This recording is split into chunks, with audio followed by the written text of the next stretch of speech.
വിശദമായ വാർത്തകളിലേക്ക്. ജിഷ വധക്കേസിൽ ADGP B. സന്ധ്യയുടെ നേതൃത്വത്തിൽ അന്വേഷണം തുടങ്ങി. അയൽവാസികളുടെ മൊഴി കേന്ദ്രീകരിച്ചാണ് അന്വേഷണം. മുൻ അന്വേഷണ സംഘത്തിന് ലഭിച്ച മൊഴിയും ഇപ്പോൾ ലഭിച്ച മൊഴിയും തമ്മിൽ വൈരുദ്ധ്യമുണ്ടോ എന്ന് പരിശോധിക്കും. അന്വേഷണത്തിന് നേതൃത്വം നൽകുന്ന ADGP B. സന്ധ്യ അയൽവാസികളുടെയും ജിഷയുടെ അമ്മയുടെയും മൊഴിയെടുത്തു.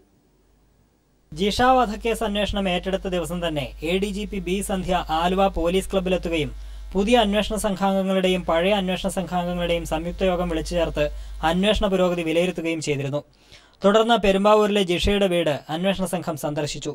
കൊല നടന്ന വീടിനകം വിശദമായി പരിശോധിച്ച ശേഷം ADGP അയൽവാസികളുടെ മൊഴി രേഖപ്പെടുത്തി. ഇതിനുശേഷം ജിഷയുടെ അമ്മയുടെ മൊഴിയും എടുത്തു. അയൽവാസികളുടെ മൊഴികളിൽ വൈരുദ്ധ്യമുണ്ടോ എന്നാണ് ആദ്യഘട്ടത്തിൽ അന്വേഷണ സംഘം പരിശോധിക്കുന്നത്. മുഴുവൻ കാര്യങ്ങളും അന്വേഷണ സംഘത്തോട് പറയുന്നതിൽ അയൽവാസികൾ വിമുഖത കാണിക്കുന്നുണ്ടോ എന്ന സംശയവും അന്വേഷണ സംഘത്തിനുണ്ട്. ഭീഷണിപ്പെടുത്താതെയും സമ്മർദ്ദത്തിലാക്കാതെയും അയൽവാസികളെ വിശ്വാസത്തിലെടുത്തുകൊണ്ട് തുടർന്നും അവരുടെ മൊഴിയെടുക്കാനാണ് അന്വേഷണ സംഘത്തിന്റെ തീരുമാനം. അന്വേഷണത്തിൽ ക്ഷമയാണ് പ്രധാനമെന്നും കൂടുതൽ സമയം എടുത്തേക്കുമെന്നും ADGP B. സന്ധ്യ പറഞ്ഞു. ഇൻവെസ്റ്റിഗേഷൻ ഏറ്റവും ആവശ്യം. Takes time. പിന്നെ ഇൻവെസ്റ്റിഗേഷൻ നിങ്ങൾക്കറിയാലോ, രഹസ്യ സ്വഭാവമുള്ളതാണ്. അത് കോടതിക്കായിരിക്കും പോകുന്നത്.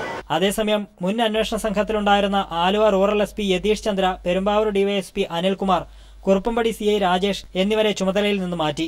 പുതിയ അന്വേഷണ സംഘത്തിലുള്ള PN ഉണ്ണിരാജനെ ആലുവ റൂറൽ SP ആയും KS സുദർശനെ പെരുമ്പാവൂർ DYSP ആയും നിയമിച്ചു.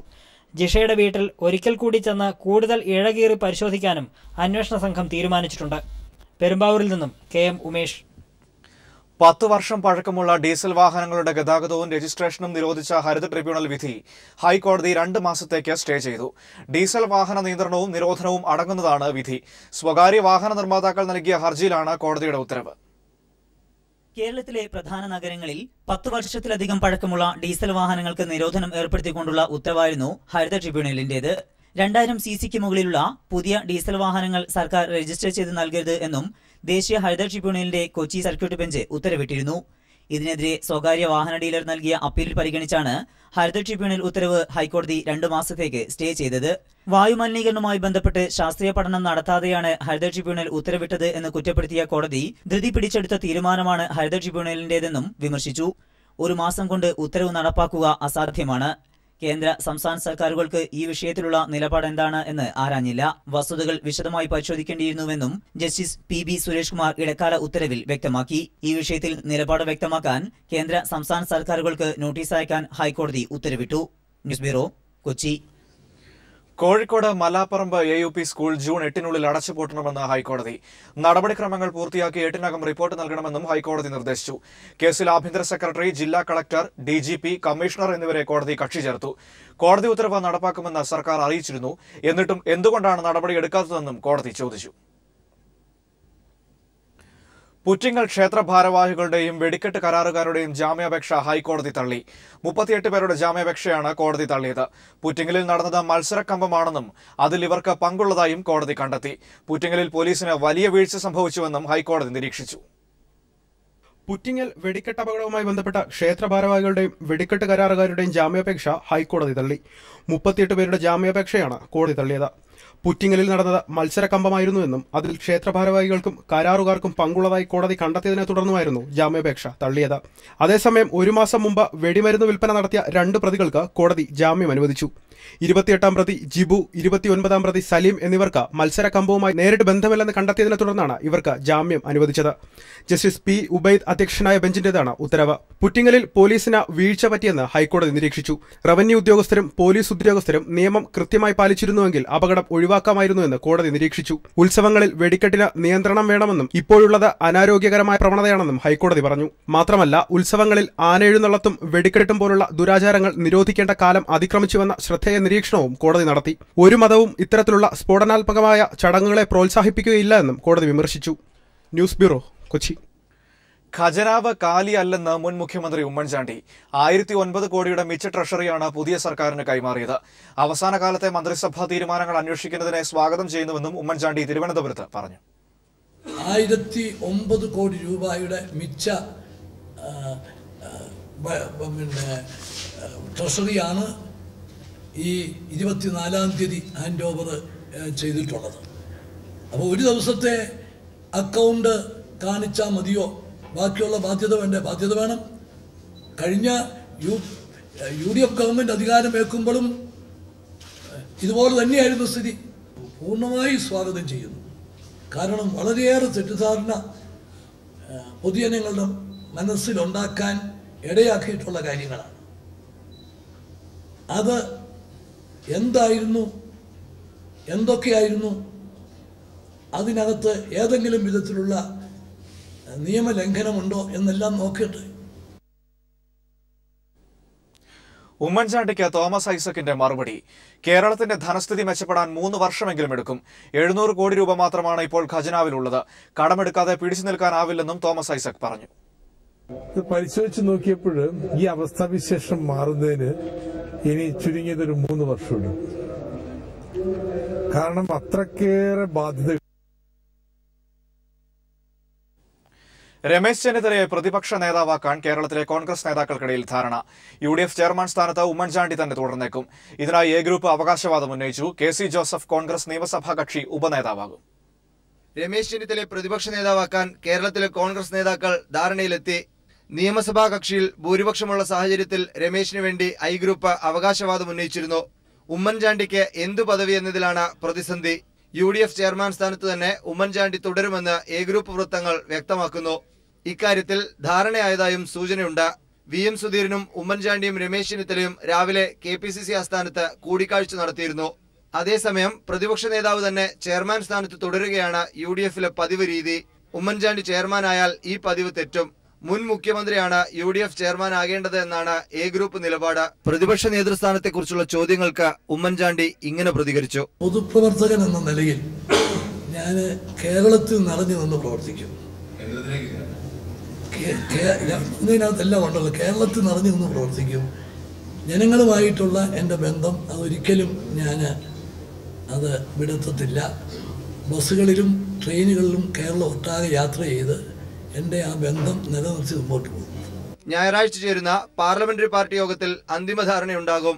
ഹൈക്കമാൻഡ് പ്രതിനിധികൾ യോഗത്തിൽ പങ്കെടുക്കുന്നുണ്ട്. അതേസമയം തെരഞ്ഞെടുപ്പ് പരാജയത്തിൽ കർശന നടപടിക്ക് ഹൈക്കമാൻഡ് മുതിർന്നാൽ ഈ ധാരണകൾ തെറ്റും. VD സതീശനും K മുരളീധരനും വേണ്ടി ചില മുതിർന്ന നേതാക്കൾ ഹൈക്കമാൻഡിനെ കണ്ടിട്ടുണ്ട്. MR Sajesh, news bureau, Thiruvananthapuram. പ്രതിപക്ഷ നേതാവിന്റെ വസതിയായ കന്റോൺമെന്റ് ഹൌസ് 2 ദിവസത്തിനുള്ളിൽ ഒഴിയുമെന്ന് VS. പുതിയ വീട് കണ്ട് തനിക്ക് ഇഷ്ടമായെന്നും VS പീപ്പിളിനോട് പറഞ്ഞു.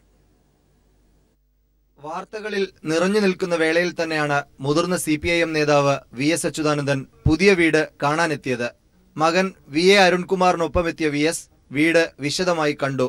CPIM സംസ്ഥാന ആസ്ഥാനമായ AKG സെന്ററിന് തൊട്ടരികിൽ തമ്പുരാൻ മുക്കിലാണ് വീട്. വീട് ഇഷ്ടമായെന്ന് VS പറഞ്ഞു. വീട് ഒന്നും തിരക്കില്ല. അപ്പോൾ 2 ദിവസത്തിനകം അവിടെ വിട്ടുകൊടുക്കണമല്ലോ. പാർട്ടി പ്രതിപക്ഷ നേതാവിനെ തിരഞ്ഞെടുത്ത് കഴിഞ്ഞാൽ പിന്നെ പ്രതിപക്ഷ നേതാവിൻ്റെ വീട് വിടണമല്ലോ. അപ്പോൾ അതുകൊണ്ട് വീട് നോക്കുകയായിരുന്നു. ഭേദപ്പെട്ട വീടാണ്. പുതിയ താമസ സ്ഥലം പരിശോധിക്കാൻ വന്ന VS മറ്റു വിഷയങ്ങളിലേക്ക് കടക്കാൻ താൽപ്പര്യപ്പെട്ടില്ല. അതേസമയം തന്റെ സ്ഥാനങ്ങളെ മുൻനിർത്തിയുള്ള വിവാദങ്ങളെക്കുറിച്ച് ശനിയാഴ്ച പ്രതികരിക്കുമെന്നും VS വ്യക്തമാക്കി. ചില വിവാദങ്ങളും വന്നിട്ടുണ്ട്. VSന്റെ ഒരു പ്രതികരണം അത് നാളെ പറയാം. ശരി. 2 ദിവസത്തിനുള്ളിൽ VS കന്റോൺമെന്റ് ഹൌസ് ഒഴിയും. News bureau, Thiruvananthapuram. LDF ശക്തി കേന്ദ്രങ്ങളിൽ മനഃപൂർവ്വം അക്രമം നടത്തി വിജയത്തിന്റെ ശോഭ കെടുത്താനുള്ള ശ്രമമാണ് BJP RSS സംഘം നടത്തുന്നതെന്ന് LDF കണ്ണൂർ ജില്ലാ കമ്മിറ്റി. ആക്രമികളെ ജനങ്ങൾക്ക് മുന്നിൽ തുറന്നുകാട്ടാൻ ജനകീയ സദസ്സുകൾ സംഘടിപ്പിക്കുമെന്നും LDF നേതാക്കൾ വാർത്താസമ്മേളനത്തിൽ പറഞ്ഞു. കോൺഗ്രസ് RSS ഒത്തുകളിയാണ് ജില്ലയിലെ സംഘർഷങ്ങൾക്ക് പിന്നിലെന്നും പോലീസ് അക്രമികൾക്കെതിരെ കർശന നടപടി സ്വീകരിക്കണമെന്നും നേതാക്കൾ ആവശ്യപ്പെട്ടു. കണ്ണൂർ ജില്ലയിൽ ഒരു കൊലപാതകം ഉൾപ്പെടെ നിരവധി അക്രമങ്ങൾ നടത്തിയ അക്രമകാരികളെ തുറന്നുകാട്ടുന്നതിന് ഇന്നു മുതൽ ഒരാഴ്ചക്കാലം വിപുലമായ ജനസദസ്സുകൾ സംഘടിപ്പിക്കുമെന്ന് LDF ജില്ലാ കമ്മിറ്റി അറിയിച്ചു.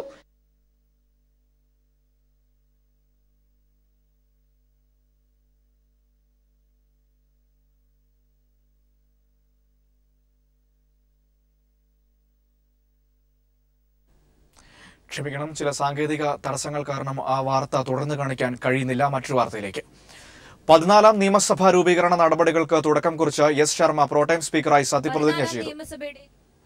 രാജ്ഭവനിൽ ഗവർണർ ജസ്റ്റിസ് P സദാശിവമാണ് സത്യവാചകം ചൊല്ലിക്കൊടുത്തത്. ജൂൺ 2-ന് 14ാം നിയമസഭയുടെ ആദ്യ സമ്മേളനം ചേരും.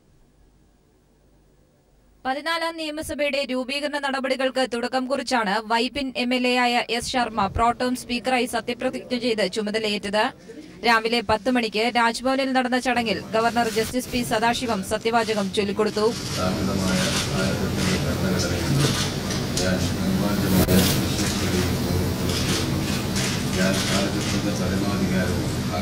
മന്ത്രിമാരായ EP ജയരാജനും കടന്നപ്പള്ളി രാമേന്ദ്രനും ചടങ്ങിൽ പങ്കെടുത്തു. ജൂൺ 2-നാണ് 14ാം നിയമസഭയുടെ ആദ്യ സമ്മേളനം ചേരുക. 2-ാം തീയതി പ്രോട്ടോം സ്പീക്കറായ S. ശർമ്മയ്ക്ക് മുൻപാകെ 139 MLA-മാരും സത്യപ്രതിജ്ഞ ചെയ്ത് ചുമതലയേൽക്കും. ജൂൺ 3-നാണ് സ്പീക്കർ തെരഞ്ഞെടുപ്പ് നടക്കുക. P. ശ്രീരാമകൃഷ്ണനെയാണ് LDF സ്പീക്കർ സ്ഥാനത്തേക്ക് തീരുമാനിച്ചിട്ടുള്ളത്. News bureau, Thiruvananthapuram. ലോകത്താദ്യമായി അണുബോംബാക്രമണം നടന്ന ഹിരോഷിമ ബറാക് ഒബാമ സന്ദർശിച്ചു. ഇതാദ്യമായാണ് ഒരു അമേരിക്കൻ പ്രസിഡന്റ് ഹിരോഷിമയിലേക്ക് എത്തുന്നത്. G7 ഉച്ചകോടിക്കായി ജപ്പാൻ തലസ്ഥാനമായ ടോക്കിയോവിലെത്തിയ ബറാക് ഒബാമ ഉച്ചകോടി സമാപിച്ച ഉടനെയാണ് പ്രത്യേക വിമാനത്തിൽ ഹിരോഷിമയിലേക്ക് എത്തിയത്. ആണവായുധ പ്രയോഗത്തിന്റെ ജീവിക്കുന്ന ഇരകൾ അവിടെ അദ്ദേഹത്തെ സ്വീകരിക്കാനുണ്ടായിരുന്നു.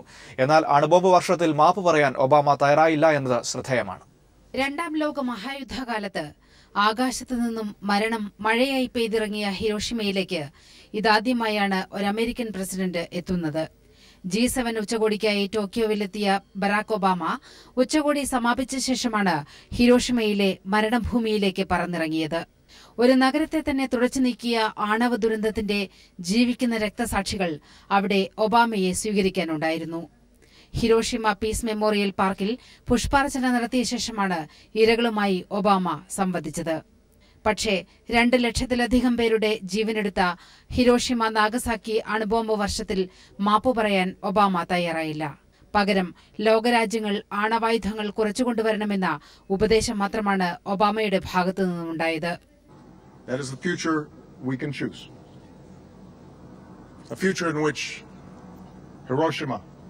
and Nagasaki are known not as the dawn of atomic warfare, but as the start of our own moral awakening. അതേസമയം ജീവിക്കുന്ന ഇരകളുമായി സംസാരിക്കുന്നത് മറ്റൊരു തരത്തിൽ ക്ഷമാപണം തന്നെയാണെന്ന വികാരമാണ് ജപ്പാൻ മാധ്യമങ്ങൾ പങ്കുവച്ചത്. ഒബാമയെ ജപ്പാൻ പ്രസിഡന്റ് ഷിൻസോ ആബെയും അനുഗമിച്ചു. International desk. ഈ വർഷം നവംബർ 8 നടക്കുന്ന അമേരിക്കൻ പ്രസിഡന്റ് തെരഞ്ഞെടുപ്പിൽ റിപ്പബ്ലിക്കൻ പാർട്ടിയുടെ ഔദ്യോഗിക സ്ഥാനാർത്ഥിയായി ഡൊണാൾഡ് ട്രംപ് മത്സരിക്കും. ഡെമോക്രാറ്റിക് സ്ഥാനാർത്ഥിയായി ഹിലരി ക്ലിന്റൺ എത്തുമെന്ന് ഏറെക്കുറെ ഉറപ്പായി കഴിഞ്ഞു. US പ്രസിഡന്റ് തെരഞ്ഞെടുപ്പിൽ റിപ്പബ്ലിക്കൻ സ്ഥാനാർത്ഥിയായി ഡൊണാൾഡ് ട്രംപ് മത്സരിക്കും. സ്ഥാനാർത്ഥിയായി മത്സരിക്കാൻ ആവശ്യമായ 1237 എന്ന മാന്ത്രിക നമ്പറിലേക്ക് ട്രംപ് വിജയിച്ചു കയറിയതോടെയാണ് സ്ഥാനാർത്ഥിത്വം ഉറപ്പാക്കിയിരിക്കുന്നത്. അമേരിക്കയിലെ 9 സംസ്ഥാനങ്ങളിലും 5 കേന്ദ്രഭരണ പ്രദേശങ്ങളിലുമായി നടക്കുന്ന പ്രൈമറി തെരഞ്ഞെടുപ്പുകളിൽ നിശ്ചിത എണ്ണം പ്രതിനിധികളുടെ പിന്തുണ നേടുന്നയാളാണ് 4 വർഷത്തിലൊരിക്കൽ നടക്കുന്ന US പ്രസിഡന്റിന്റെ തെരഞ്ഞെടുപ്പിൽ പാർട്ടിയുടെ ഔദ്യോഗിക സ്ഥാനാർത്ഥിയാവുക. ട്രംപ് അടക്കം 16 പേരാണ് ഇത്തവണത്തെ പ്രസിഡന്റ് തെരഞ്ഞെടുപ്പിൽ റിപ്പബ്ലിക്കൻ പാർട്ടി സ്ഥാനാർത്ഥിയാവാൻ മത്സരിച്ചത്. 16 മത്സരാർത്ഥികളെയും പിന്തള്ളി 1238 പ്രതിനിധികളുടെ പിന്തുണയോടെയാണ് ട്രംപ് ഒന്നാമതെത്തിയത്. മറുവശത്ത് ഡെമോക്രാറ്റിക് സ്ഥാനാർത്ഥിയായ ഹിലാരിയും വിജയത്തോടടുക്കുകയാണ്. 2383 പ്രതിനിധികളുടെ പിന്തുണ വേണ്ട ഹിലാരിക്ക് ഇപ്പോൾ 2287 പേരുടെ പിന്തുണ കിട്ടിക്കഴിഞ്ഞു. ആഗോള റിയൽ എസ്റ്റേറ്റ് വ്യാപാരിയായ ട്രംപ് അമേരിക്കയിലെ അതിസമ്പന്നരിൽ ഒരാൾ കൂടിയാണ്. പ്രസിഡന്റ് ആവുന്ന പക്ഷം ശമ്പളമായി $1 പോലും കൈപ്പറ്റില്ലെന്ന് ട്രംപ് നേരത്തെ പ്രഖ്യാപിച്ചിരുന്നു. പ്രചരണത്തിനിടെ ട്രംപ് നടത്തിയ മുസ്ലിം വംശീയ വിരുദ്ധ പ്രസ്താവനകൾ ആഗോളതലത്തിൽ കോളിളക്കം സൃഷ്ടിച്ചിരുന്നു. News desk. മഴക്കാലപൂർവ്വ ശുചീകരണ പ്രവർത്തനങ്ങൾക്ക് വാർഡ് തലം മുതൽ പദ്ധതികൾ നടപ്പാക്കുമെന്ന് ആരോഗ്യമന്ത്രി KK ശൈലജ. പകർച്ചവ്യാധികൾ തടയാൻ കേരളം ഒന്നാകെ മുന്നിട്ടിറങ്ങണമെന്നും KK ശൈലജ പറഞ്ഞു. മഴക്കാലപൂർവ്വ ശുചീകരണം ഫലപ്രദമായി നടത്തുന്നത് സംബന്ധിച്ച് ചർച്ച ചെയ്യാൻ മുഖ്യമന്ത്രിയുടെ അധ്യക്ഷതയിൽ ചേർന്ന ഉന്നതതല യോഗത്തിന് ശേഷം സംസാരിക്കുകയായിരുന്നു മന്ത്രി. മഴക്കാലപൂർവ്വ ശുചീകരണ പ്രവർത്തനങ്ങൾ അടിയന്തരമായി നടത്തുന്നത് സംബന്ധിച്ച് തീരുമാനമെടുക്കാൻ മുഖ്യമന്ത്രി പിണറായി വിജയന്റെ അധ്യക്ഷതയിലാണ് ഉന്നതതല യോഗം ചേർന്നത്. ഇത്തവണ കാലവർഷം കടുക്കുമെന്ന മുന്നറിയിപ്പിന്റെ അടിസ്ഥാനത്തിൽ വിവിധ വകുപ്പുകളെ ഏകോപിപ്പിച്ച് ശുചീകരണ പ്രവർത്തനങ്ങൾ ഊർജിതമാക്കാൻ യോഗം തീരുമാനിച്ചു. പരിസ്ഥിതി ദിനമായ ജൂൺ 5-നകം കേരളത്തിൽ സമ്പൂർണ്ണ ശുചിത്വം ഉറപ്പാക്കുമെന്ന് യോഗശേഷം ആരോഗ്യവകുപ്പ് മന്ത്രി KK ശൈലജ പറഞ്ഞു. പരിസ്ഥിതി ദിനത്തിൻ്റെ അന്ന് ഏറ്റവും പ്രധാനമായിട്ട് നമ്മൾ കേരളത്തിലെ എല്ലാ പൗരന്മാരും മുഴുവൻ സ്ത്രീ പുരുഷന്മാരും കുട്ടികളും അടക്കം അന്നത്തെ ദിവസം അവനവൻ താമസിക്കുന്ന പ്രദേശത്തും അവനവൻ്റെ പട്ടണങ്ങളിലും ഗ്രാമങ്ങളിലും നഗരങ്ങളിലുമെല്ലാം പൂർണ്ണമായും മാലിന്യ നിർമ്മാർജ്ജനം നടത്തിയിരിക്കുന്നു. കൊതുക് നിവാരണ പ്രവർത്തനം നടന്നിരിക്കുന്നുവെന്ന് ഉറപ്പുവരുത്താൻ ജൂൺ 5 കൂടി നമുക്ക് സാധിക്കണം. ഇത് യുദ്ധകാലാടിസ്ഥാനത്തിൽ ഏറ്റെടുക്കേണ്ടുന്ന ഒരു പ്രവർത്തനമാണ്. മെയ് 31-നകം മന്ത്രിമാരുടെ നേതൃത്വത്തിൽ ജില്ലാതല യോഗങ്ങൾ ചേരും. മാലിന്യ നിർമ്മാർജ്ജനത്തിനും കൊതുകു നിവാരണത്തിനും പകർച്ചവ്യാധികൾ തടയുന്നതിനുമായി അടിയന്തര നടപടികൾ എടുക്കും. ആശുപത്രികളിൽ മരുന്നെത്തിക്കാനും ജീവനക്കാരുടെ അഭാവം നികത്താനും പ്രത്യേക ക്രമീകരണം നടത്തുമെന്നും ആരോഗ്യമന്ത്രി അറിയിച്ചു. ദുരന്ത നിവാരണത്തിനായി മുന്നൊരുക്കങ്ങൾ നടത്താനും കൃഷിനാശമുണ്ടായാൽ ഒരാഴ്ചക്കകം തന്നെ നഷ്ടപരിഹാരം നൽകാനും റവന്യൂ, ധന, കൃഷി, പൊതുമരാമത്ത് തുടങ്ങിയ വകുപ്പുകൾ ഏകോപിപ്പിച്ച് പ്രവർത്തിക്കും. ചീഫ് സെക്രട്ടറിക്കാണ് വകുപ്പുകൾ ഏകോപിപ്പിക്കാനുള്ള ചുമതല. എല്ലാ പ്രവർത്തനങ്ങളും അഴിമതി വിമുക്തമാക്കാനായി സോഷ്യൽ ഓഡിറ്റിന് വിധേയമാക്കാനും യോഗത്തിൽ തീരുമാനമെടുത്തു. ധനമന്ത്രി തോമസ് ഐസക്, റവന്യൂ മന്ത്രി ഇ ചന്ദ്രശേഖരൻ, പൊതുമരാമത്ത് വകുപ്പ് മന്ത്രി ജി സുധാകരൻ, തദ്ദേശ സ്വയംഭരണ വകുപ്പ് മന്ത്രി കെ ടി ജലീൽ, കൃഷി വകുപ്പ് മന്ത്രി വി എസ് സുനിൽകുമാർ, ജലവിഭവ വകുപ്പ് മന്ത്രി മാത്യു ടി തോമസ് എന്നിവരും ഉന്നതോദ്യോഗസ്ഥരും യോഗത്തിൽ പങ്കെടുത്തു. News bureau, Thiruvananthapuram.